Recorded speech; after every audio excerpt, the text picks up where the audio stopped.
বন্ধুরা আমরা যারা অ্যান্ড্রয়েড মোবাইল ব্যবহার করে থাকি প্রত্যেকে জানি যে এখানে একটা ব্রাউজার রয়েছে ক্রোম ব্রাউজার, যেটা আমরা বেশিরভাগ ব্যবহার করি।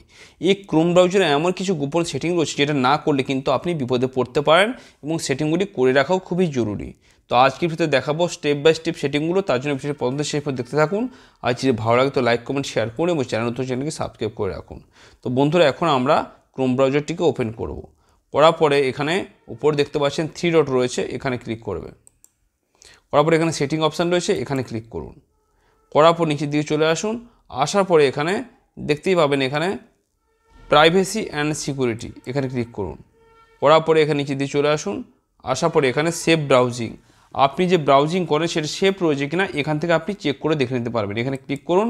করার পরে আপনার কিন্তু এনহ্যান্স প্রোটেকশান থাকবে, তো এখানে আপনি স্ট্যান্ডার্ড প্রোটেকশান করে রাখবেন। করে রাখলে কিন্তু কোনো থার্ড পার্টি ওয়েবসাইট বা কোনো হ্যাকারের ওয়েবসাইটে আপনি যখন যাবেন তখন কিন্তু আপনাকে ওয়ার্নিং দেবে এই সেটিংটা করলে। এবার এখান থেকে ব্যাকে চলে আসুন। আসার পরে বন্ধুরা ব্যাকে চলে আসবো। আসার পরে আমরা এবারে সেফটি চেক এখানে ক্লিক করব। দেখে নেব আমাদের মোবাইলটা কতটা সিকিউর রয়েছে কিনা। এখানে দেখুন সেভ মোড রয়েছে, পাসওয়ার্ড রয়েছে, আপডেট রয়েছে। এখানে চেক নাওতে ক্লিক করুন, আপনার মোবাইলটা সিকিউর রয়েছে কিনা এখানে বলে দেবে। দেখুন সেভ ব্রাউজিং, এখানে টিক চলে এসছে, মানে মোবাইলটা কিন্তু সিকিউর রয়েছে বন্ধুরা। এবার এখান থেকে আমরা ব্যাকে চলে আসবো। আসার পরে এখান থেকে আমরা নোটিফিকেশানে চলে যাব, এখানে ক্লিক করব। ক্লিক করার পরে আপনি ধরুন বিভিন্ন রকম ওয়েবসাইটে কাজ করেন, সেই ওয়েবসাইটে আপনি লগ ইন করেন, করলে কিন্তু আপনার মোবাইলে কিন্তু অনবরত নোটিফিকেশান আসতে থাকে। তার জন্য আপনার অনেকটা বিরক্তি হতে পারেন আপনি।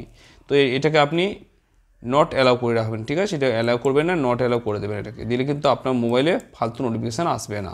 এবার এখান থেকে ব্যাকে চলে আসবেন। আসার পরে বন্ধুরা এখানে থিম রয়েছে, এখানে ক্লিক করুন। করার পরে এখানে দুটো অপশান রয়েছে, লাইট এবং ডার্ক রয়েছে, তিনটা অপশান রয়েছে। একটা সিস্টেম ডিফল্ট, একটা লাইট, ডার্ক করলে কিন্তু স্ক্রিনটা ব্ল্যাক হয়ে যাবে, কিন্তু ব্যাটারি ব্যাকআপটা ভালো থাকবে, অনেক সময় চার্জ থাকবে। আর লাইট করলে কিন্তু স্ক্রিনটা কিন্তু হোয়াইট হয়ে যাবে। যেটা আপনার ইচ্ছে সেটা আপনি করে রাখবেন এখান থেকে। এবারে ব্যাকে চলে আসবেন। আসার পরে এখানে রয়েছে অ্যাক্সেসিবিলিটি, এখানে ক্লিক করবেন। করার পরে এখানে টেক্সট স্কেলিং রয়েছে, আপনি ইচ্ছে করলে আপনি লেখাগুলো কিন্তু ছোট বড় করতে পারেন এখান থেকে, ঠিক আছে? এবার এখান থেকে ব্যাকে চলে আসুন। আসার পরে এখান থেকে সার্চ সেটিংয়ে চলে যান, এখানে ক্লিক করুন। করার পরে আপনি বিভিন্ন সাইটে বিভিন্ন সময় লগ ইন করেন, সেখান থেকে কিন্তু অ্যাড আসতে পারে, ঠিক আছে? তো এই যে এখানে ইন্ট্রুসিভ অ্যাড রয়েছে, এটাকে আপনি এখান থেকে এই যে লেখা রয়েছে দেখুন, ads are blocked on site known to show intrusive or misleading ad, এটাকে এনেবল করলে কিন্তু আপনার মোবাইলে ফালতু অ্যাড আসবে না। তো কোন সেটা সবচেয়ে ভালো লাগলো বন্ধুরা কমেন্টে জানাতে ভুলবেন না। ভালো থাকুন, সুস্থ থাকুন।